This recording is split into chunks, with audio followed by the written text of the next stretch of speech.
আমার পেটের খাও আমারে দইরা খাও, একটা কথা আছে না গ্রামে? বলছি আমাদের ইদানিং হঠাৎ ক্ষমতায় যাওয়ার জন্য উদ্গ্রীব একটা রাজনৈতিক দল 91 সালে বিএনপির সাথে মোটামুটি জোট করে 17টা সিট পাইছিল, মাশাআল্লাহ। 96 সালে আবার আমাগো নাই, আওয়ামী লীগের সাথে জোটপোট করে আন্দোলন করে 3 সিট। সত্যি কিনা বলেন? 2001-এ আবার পুলটুল বুঝে আবার আইছে, আলহামদুলিল্লাহ 18টাও পাইছিল, পাই নাই। আর এই যে 18 সালে আওয়ামী জামায়াতের ইলেকশন, সেই ইলেকশনে তাদের কোনো মার্কাও নাই, নিবন্ধন বাতিল, ধানের শীষ মার্কায় ভোট করছে, ধানের শীষ মার্কায় ভোট করছে জামাতের প্রার্থীরা। আপনারা জানেন তাদের কোনো মার্কা নাই। আর এখন 5 তারিখের পরে বিরাট পাখনা গজাই গেছে, কয় নৌকার ধানের শীষ 2 সাপের 1 বিষ। কই যাবো কন্ত দেখি?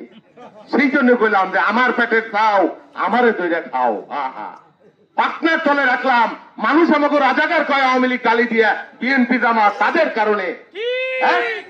10ই অক্টোবর ঢাকায় 10 লক্ষ মানুষ হাজার হাজার রাউন্ড টিয়ার গ্যাস গুলি করে আমাদের উৎখাত করে দিল।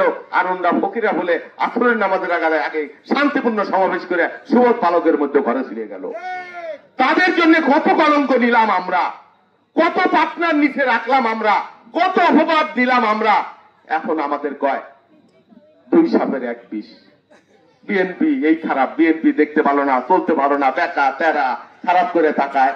আরে ভাই, 1 বছর যাইতে পারলো না, পাটনা গজাই গেল, ক্ষমতায় চলে যাবেন। বাংলাদেশের মানুষ এত বোকা? আমরা তো বলি না 71 সালে রাজাকারি করেছেন, মানুষকে ধরাই দিচ্ছেন, নারীদের পাকিস্তানের ক্যাম্পে দিচ্ছেন, সেই বক্তৃতা তো আমরা দেওয়ার আগেই আপনারা শুরু করে দিচ্ছেন। দয়া করে একটু ক্ষান্ত দেন, দয়া করে একটু ক্ষান্ত দেন। আমরা ভাই ভাই অনেক, আপনারাও নির্যাতিত হয়েছেন, মজলুম, আমরা অনেক মজলুম। 17 বছর একসাথে যুদ্ধ করছি, এখনই এক ক্ষমতার লেগে পাগল হয়ে গেছেন, বিএনপিকে টেক্কা দিতে চান। সেই এই দিন না আরো দিন আছে, এই দিনের নিয়ে যাব সেই দিনের কাছে।